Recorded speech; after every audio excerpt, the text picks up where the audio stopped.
Hey, Facebook Live. How are y'all? Nicole Cooper here. And good to see everyone on here. I have not been on Facebook in such a long time. And so I wanted to hop on to just really shoot a quick video because I've been having conversations with a couple of my friends, and it's about life at 40. Life at 40 and how do you handle it? So hey everybody, Nicole Cooper here of your6figureyear.com. I'm trying to figure out like what website. Nicole Cooper here of your6figureyear.com. And hey Leandra, and I wanted to hop on here really quickly just to share with you all a couple of some lessons that I've learned and I've discovered since turning 40. And for all of my peers out there who are in a similar age bracket, who might be going through some similar emotions of, oh my God, I'm 40 and my life is not where I thought it would be. I wanted to just talk to you guys about some things that I have learned to give you a bit of encouragement and inspiration. All right.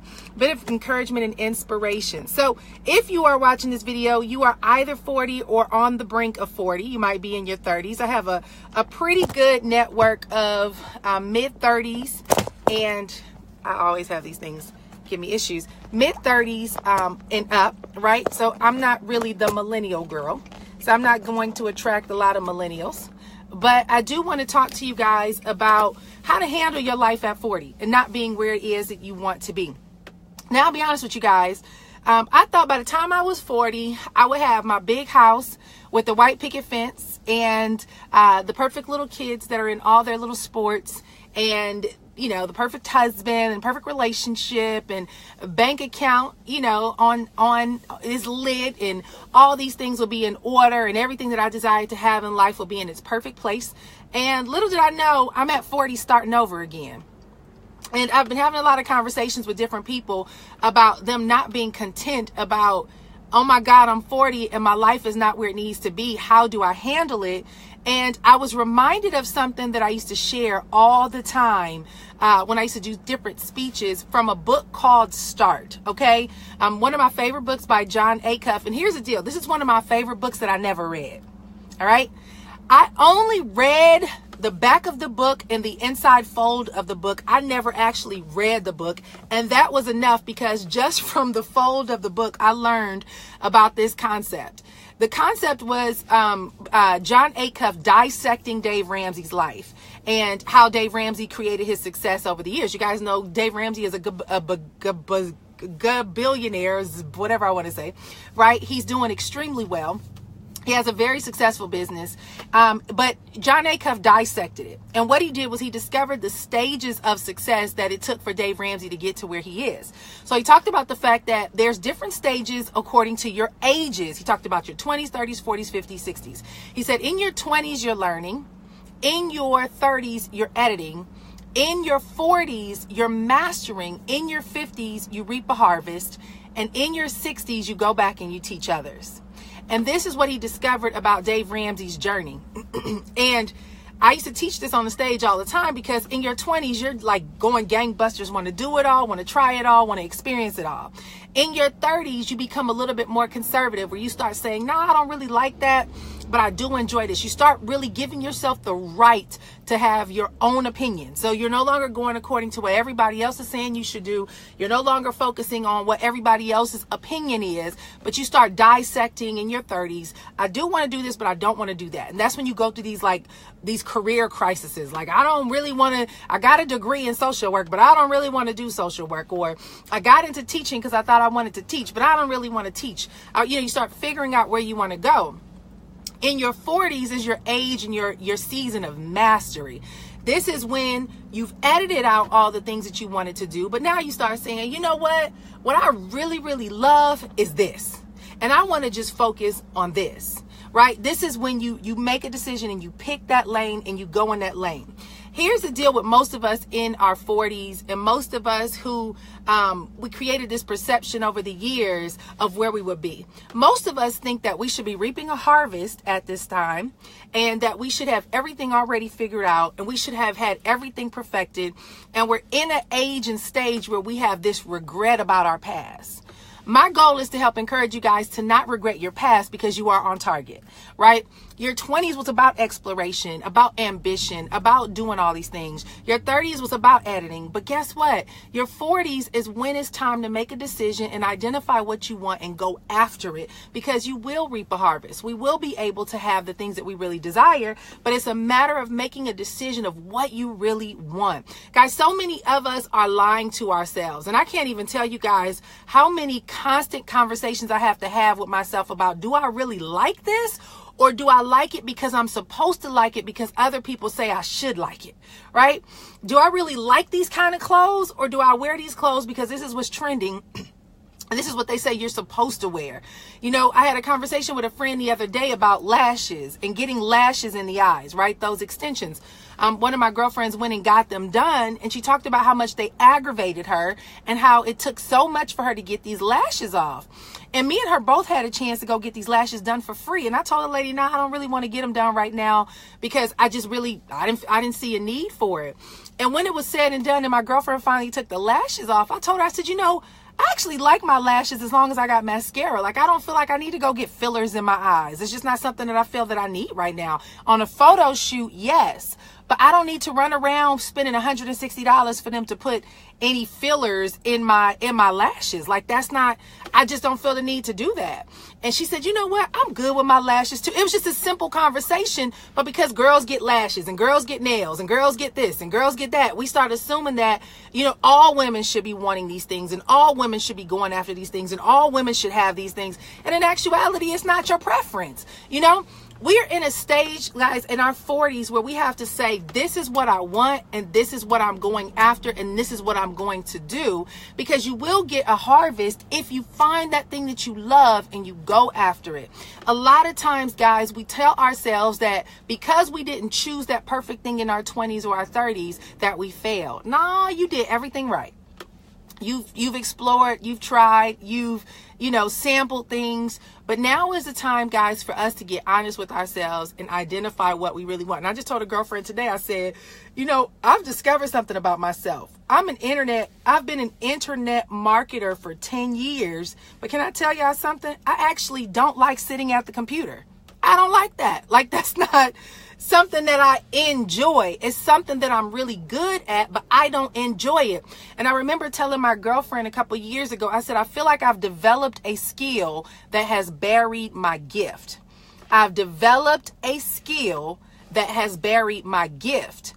I developed the skill of internet marketing, which had me sitting at a computer all day, every day in my house, blocked off from the world, when in actuality, my gift is speaking, teaching, training, and being in front of people out on different platforms out amongst the world. Like, so here it is. I've created this skill that is really good. It made me a lot of money. But here's my gift, and these two don't necessarily support one another. This thing keeps me away from what I'm called to do. And I had to start making a realization that just because I'm good at something does not mean that that's what I'm called to do. I have to begin to identify, do I need to remain an internet marketer, or can I use the skill of internet marketing by hiring a team that's what they do and I know what they're supposed to be doing, but now I allow my gift to guide me to do the things that I'm called to do and be on those platforms, impacting, teaching, training, and speaking into the lives of other people. And that's where I'm at now. I'm 40 and I'm like, I don't want to sit at a computer no more. I don't want to be locked up in my house anymore. I don't want to be a home-based business anymore. I want to be out exploring and working with people and impacting lives and doing these things. And just because I spent the last 10 years developing a gift at the computer with an undergrad degree that I spent another 6 years building doesn't mean that I have to force myself to sit at the computer for the rest of my life because I've developed that skill. Guys, I'll start identifying what skill did you develop, and is it at conflict with your gift, right? I truly did develop a skill that buried my gift. So it became my demise. The thing that I was good at doing began to be the thing that sabotaged me, right? Which is insane. Now, it doesn't mean that those skills cannot be used elsewhere, but what has to happen is an awareness must take place where I identify that I did what I thought I was supposed to do that got me to where I am, but now I'm at a crossroads to make a decision as to where am I called to be? Where am I assigned to be? Where am I good? What am I good at? What am I passionate about? What are the things that I enjoy? What are the things that bring me and make me come alive? And guess what? If it is the complete opposite of what I'm doing, now's the time to take a complete transitional change, 180-degree turn, and say, how can I leverage this thing that I've developed and use it as a foundation to build me on to the next level? Here's what I've learned. Nothing that I've done has been in vain. The Bible tells you that all things shall work together for the good of those who are called according to God's will and purpose, which means that God will take everything that you've done and he'll allow it all to strategically align. But what I've learned is this is my season to sow into people who do want to sit at a computer, who do want to build their businesses, and I mentor them and coach them while they support me to be able to do what it is that I need to do so I can get from behind the computer to get back out on those platforms to begin to do what God has called me to do. And now I'm taking all the years that I've learned, all my hours. I mean, God knows, they say it takes 10,000 hours to master a skill. I've put in about 30,000 hours, 40,000 hours to master the skill of internet marketing. So now I'm finding people that I can just give that to. Say, baby girl, what you want to do? Or, how can I help you get to where you want to be? This is your passion. This is your dream. Let me mentor you. Let me sow into you. Let me show you what I've discovered. You call me when you need me, but guess what? Here's what I need from you. I want to do this. Can I give you this? Let you take over that component of it while I mentor you so I can be freed up to do the things that I need to do. And guess what? People are showing up. People are showing up, and now I'm able to sow into their lives to help them build their businesses and build out their dreams and be a mentor into them. But at the same time, freeing myself up to do the things that God has called me to do so that I'm no longer a prisoner to this skill set. See, some of you guys have become prisoners to your skills, right? We get this, the world we live in, this whole money chase is very deceptive if we're not careful. And the reason why is because we work so hard to generate a certain level of income to the point where we become prisoners to chasing that income. And when it requires for us to make a shift, it's hard to release it because it's like all this fear about, but I worked so hard to get here to make this money. What am I going to do now if I walk away? And the reality is guys, listen, God has a way of you ever heard of compounded interest? God has a way of compounding your shift, right? Or quantum leaping your shift. That when you start making an awareness of where you're supposed to be, that's in total odds of where you are, and you make a commitment to make a shift, what happens is God catapults you and he removes you from time and puts you in position of this supernatural advancement where all of a sudden the right doors, the correct doors open, the right relationships are built, and the best platforms are developed for you, that in an instant you make a transition into a new career or a new direction, and all of a sudden you advance as if you've catapulted like you've been at this for 10, 15 years. See, one of the things that I've learned about God is God doesn't work according to time. He works according to eternity. And he doesn't work according to time. He works according to alignment. So when you make a decision to get into alignment with where it is that you've been called, where you're called to be, there's no time. There's no, I got to put in another 10 years before I get to where I need to be. Nah, that's a lie. Like when you are assigned to be somewhere, in an instant, God can change your situation. In an instant, you can be advanced. In an instant, you can have the platform, the income, the audience, everything you need to be for that shift to happen. But what we have to do, guys, is commit to the shift. You have to commit to the shift. I've been hearing God tell me for years. Now, never forget. So shout out to Natalie Goucher, because I was having a dinner party when I was in LA, and I invited all my friends in LA, and we were sitting at this restaurant. We had a little back room, and we were just talking, and they asked me some question that made me realize that statement. And I told them, I said, I developed a skill that has buried my gift. And the day that I said that, I was like, oh my God, that's my revelation that I got to make a shift. I can no longer be a prisoner to the skill sets that I developed, but instead I have to be committed to the shift that must take place to get me in alignment with my assignment. And it's been a slow shifting. It's kind of like taking a cruise ship and making a U-turn, right? if you guys are aware of like the weight and the size of a cruise ship and their need to have to make a turn, they can't just like turn the wheel, because the ship can turn, it could flip over, but you make a gradual change. You start identifying things that you need to shift, you need to move, and you say, you know what, let me make this shift, and you start turning, and it takes a little bit of time to make the adjustment, but the key is there's an awareness that is happening that's saying, I gotta make the shift. And so there's a commitment where the shift is slowly turning, and everything that you do now is committing to that shift. See, guys, when we get to our 40s, there's now this commitment to a shift. See, in your 20s, you lagger because you're following all your friends and you have so much influence over your life, from parents, from peers, from media, from radio, from celebrities, from this, that, and the other. Then you get into your 30s and there's still this pressure that I got to hurry up and make something happen. I got to hurry up and make something happen. So you're dealing with time anxiety in your 30s because you feel like, okay, I'm out of college now and I'm in a career path and I got to do this, I got to do, you have this, I got it in your 30s. But then your 40s come and there's like this okay pace of slowing down to speed up. It's like, all right, you know what? I don't want to be hustling no more. I don't want to be chasing no more. I don't want to be exhausting myself no more. I want a opportunity to enjoy life, to experience life, and I want to really begin to do it the way that I feel is giving me what I need to have the lifestyle that I need to support me in a way. And so we give ourselves permission to slow down at 40. That's a beautiful thing about 40. You know what I mean? Like, I used to always have people tell me, when you turn 40, you stop caring about what other people think. And it is so true.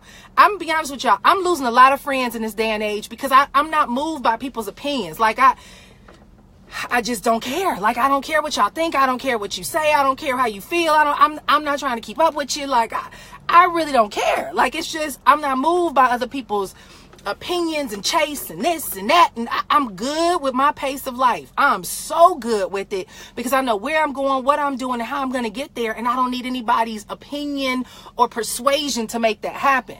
So it's a lot of people that, hey, if you're in my life, great. If you're not, cool too. Great to know you. But I'm not going to sit around here and allow people to make me feel some kind of way, as if I'm competing or chasing or whatever. Like, all right, cool. Do you, boo? Right?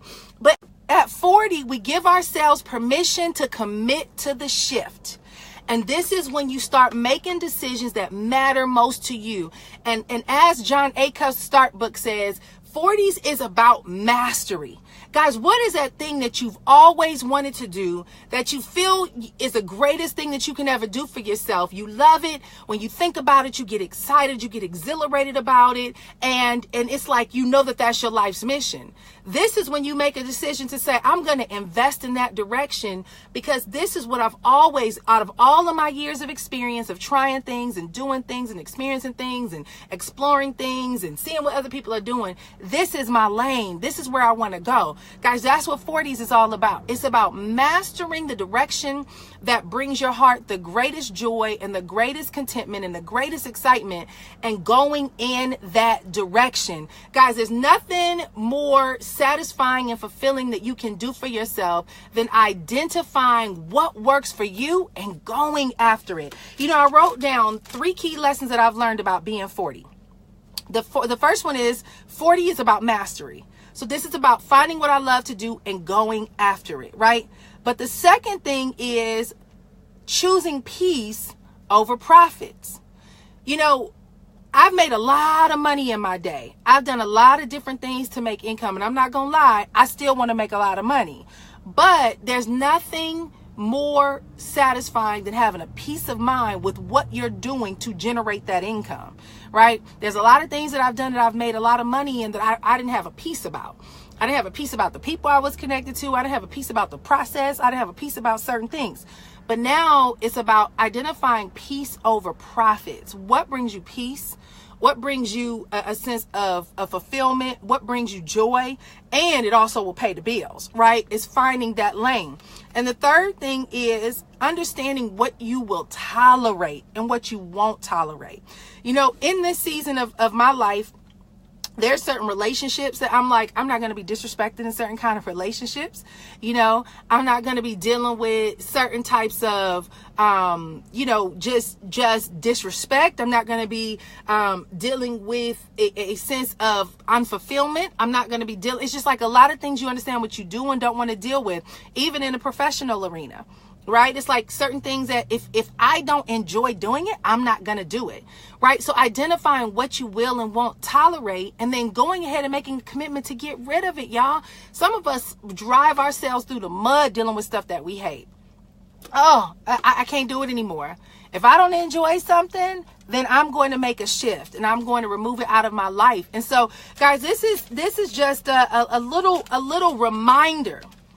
Because I've been having a lot of conversations with most of my girlfriends right now. We're all in the same age bracket. They're 40, 41. Some of them are little, mid 40s, 43, 45, 46.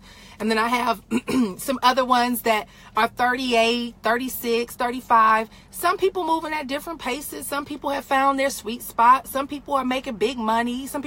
Everybody's at a different pace. But I want you to understand that your 40s is about really identifying what works best for you. What is the thing that you really desire to do, and giving yourself permission to pursue it, giving yourself permission to have peace, giving yourself permission to have joy and fulfillment in that thing, and understanding that what you do in your 40s will set you up for your harvest, right? What you do in your 40s will set you up for your harvest. So this is when you start identifying, how do I want to reap a harvest? Now, I want to have some loot. I'm not going to sit up here and play with y'all and act like I don't want to be wealthy. That is a big goal of mine. I want to retire and not worry about money. There's a lot of things that I want financially to be secure and taken care of. But at the same token, I'm also wanting to do it in a way where it honors my assignment on this earth, meaning that I'm not just chasing the money, but I'm actually pursuing my assignment, and I'm pursuing my calling with an expectation to be rewarded financially for that assignment. And it's a difference. So you could chase money, but what about chasing purpose? What about pursuing purpose? Not even chasing it, pursuing purpose, and understanding that you get rewarded for operating fully in your purpose and being in alignment with your assignment. That's where I'm at.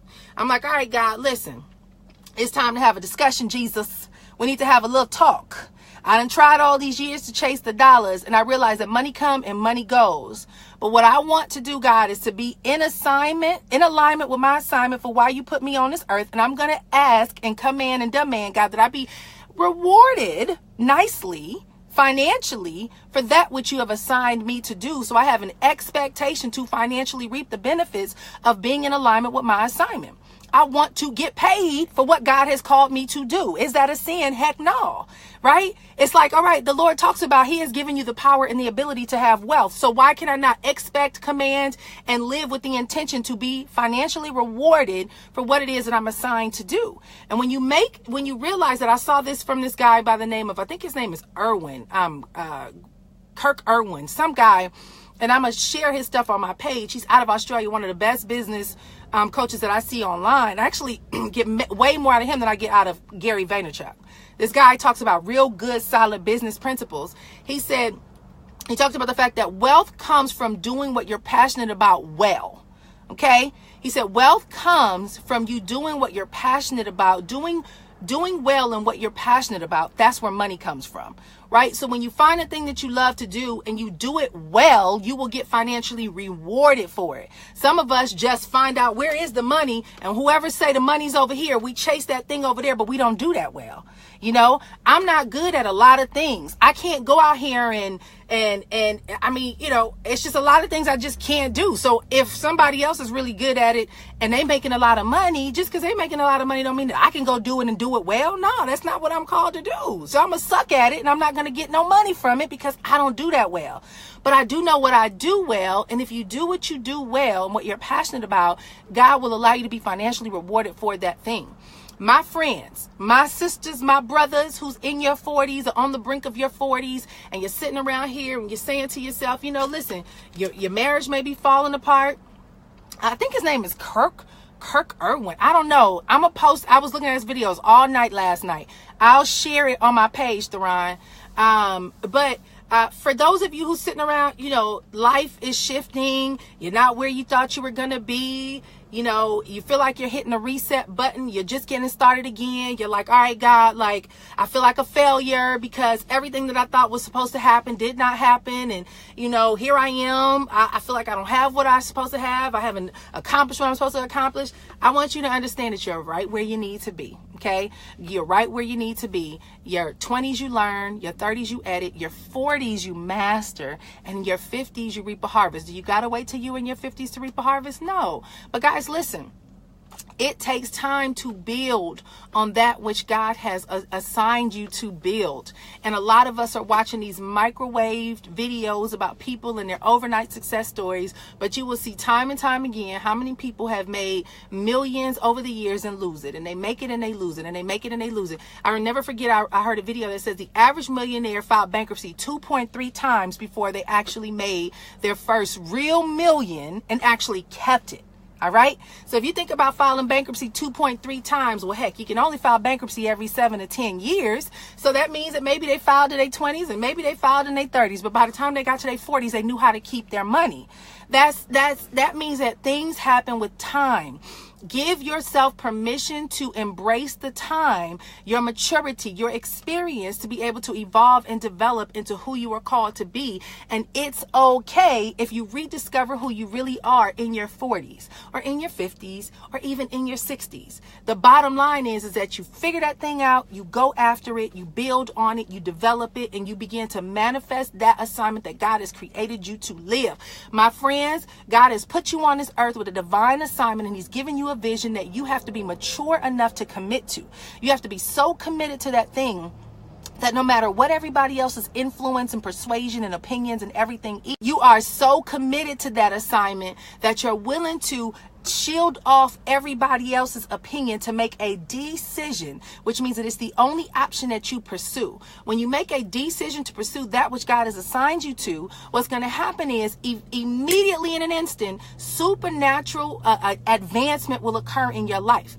You'll have a quantum leap in your success. You'll have so many things that begin to work in honor of your favor. And the level of clarity and confidence that you have about the decisions that you're making is going to be so strong that nobody can hold you back because you are operating from a place of your sweet spot. That thing that you were born for, created for, called to do, assigned to do, committed to do, skilled to do, knowledgeable to do, gifted to do. That is that thing that only you could do, that God has planted in you. And what happens is all of a sudden, nothing else matters in your life. It just instantly begins to shift in alignment. Instantly begins to shift in alignment. Guys, listen, I am starting from scratch. I'm in an apartment building again, which I have not been in 10 years. I'm shifting careers, going in a totally different direction than what I've built on the past 10 years, what I got a degree in, what I spent $50,000, $60,000 on college education in. I'm going in a completely different direction. And I'm on the brink of, it's like I'm walking into a territory of being a student all over again. Here I am. I've been a teacher for years, but now I'm going to people saying, what should I do? How do you do this? What does this look like? What are you supposed to do? It's like, it's not about me knowing everything. It's about me being vulnerable enough to say, hey, I need help. Can you help me with this? Can you show me how to do this? Can you take over this? Can you build this? I'm letting go and letting people guide me, show me, teach me, or help me build on something where I don't have to do it all, know it all, be it all, create it all, lead it all, and it feels so darn good. And I'm so okay with where I am at 40, starting from scratch. I am so okay on this journey because I know all my years of experience have prepared me for where I am today, and it's going to show me exactly what I need to do so that everything can be catapulted in a quantum leap scenario over the next 3 to 5 years. There's not a doubt in my mind, baby, that I won't be where I want to be in 3 to 5 years. I'll be right where I want to be, doing right what I need to do, creating what I need to create. And guess what? It's going to come together so seamlessly and effortlessly to the point where it is truly going to make a lot of people say, oh my God, how did you do that? And I'm going to say, you know what? I don't know. God did it. It's because I simply said yes to God's assignment for my life. So anyway, For all of you who are watching this and you've been in that place and space of, I feel like such a failure. What am I going to do? Nothing is where I'm supposed to be. I hope this is an encouragement for you today. Go out here and share this video with other people. You know, just get it out there, guys, because all the other messages is I got it together. I'm making it happen. I'm this, that, and the other.